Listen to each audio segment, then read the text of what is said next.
और chief justice Subrata Bandial का ये कहना है कि हमने आईन को देखना है, आप दलाइल नहीं देना चाहते तो हम लिख देंगे। चीफ जस्टिस ने ये कहा, हुकूमत को ये बात करना जेब नहीं देता। जस्टिस सुब्रता बंदयाल ने कहा कि मंसूर अवान ने अच्छे दलाइल दिए, आर्टिकल 63A ने बड़ा फासला तय किया है। चीफ जस्टिस की जानिब से ये कहा गया कि आइन का आर्टिकल 63A उसने बड़ा फासला तय किया है, जबकि उन्होंने ये कहा कि हमने आइन को देखना है, आप दलाइल नहीं देना चाहते तो हम लिख देंगे, हुकूमत को ये बात करना जेब नहीं देता। जबकि उन्होंने इस सारी सूरत हाल में मंसूर अवान के दलाइल की तारीफ की। उन्होंने कहा कि मंसूर अवान ने अच्छे दलाइल दिए, आर्टिकल 63A ने बड़ा फासला तय किया है। और साथ ही इस हवाले से मजीद भी इरफान कादिर के इस वक्त जो दलाइल हैं उस हवाले से गुफ्तगू सामने आ रही है। उन्होंने कहा कि मेरे दलाइल लार्जर बेंच पर हैं, आप नहीं सुनना चाहते तो मुझे बता दें।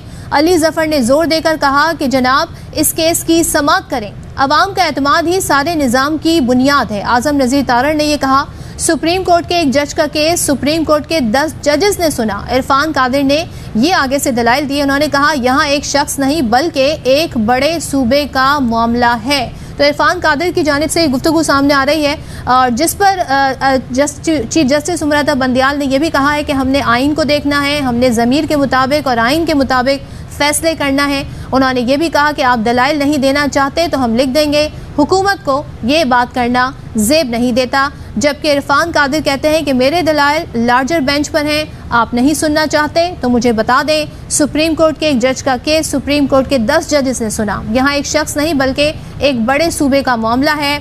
जब वही जज साहिबान बेंच में आते तो तासुर मिलता। जजेस की साख पर मेरा कोई सवाल नहीं है, इरफान कादिर ने यह भी कहा। जबकि चीफ जस्टिस ने कहा कि आर्टिकल 63A ने बड़ा फासला तय किया है। और अली जफर ने जोर देकर कहा कि जनाब इस केस की समाअत करें। इरफान कादिर ने कमरा अदालत में यह भी कहा। आजम नज़ीर तारड़ बोले कि अवाम का एतमाद ही इस सारे निज़ाम की बुनियाद है। और जजेस साहिबान की जानिब से ये भी यकीन दहानी कराई गई कि हम जो भी फैसला करेंगे वो आइन को देखते हुए करेंगे, हम ज़मीर और आइन के मुताबिक फैसले करेंगे। हो सकता है बाद में हम सोचें कि मामला फुल कोर्ट के सामने रखें या नहीं, इस हवाले से मजीद निकात आएंगे तो फिर गौर करेंगे। फ़िलहाल हुकूमती इत्तेहाद की फौरी तौर पर फुल कोर्ट बनाने की दरख्वास्त को मुस्तरद कर दिया गया है, जो उन्होंने कही थी। आज उन्होंने प्रेस कॉन्फ्रेंस भी की थी, दरख्वास्त भी दी थी, तमाम जमातें बैठी थी साथ। उन्होंने एक प्रेस कॉन्फ्रेंस करके बाकायदा अदालत पर एक प्रेशर बनाने की भी कोशिश की थी।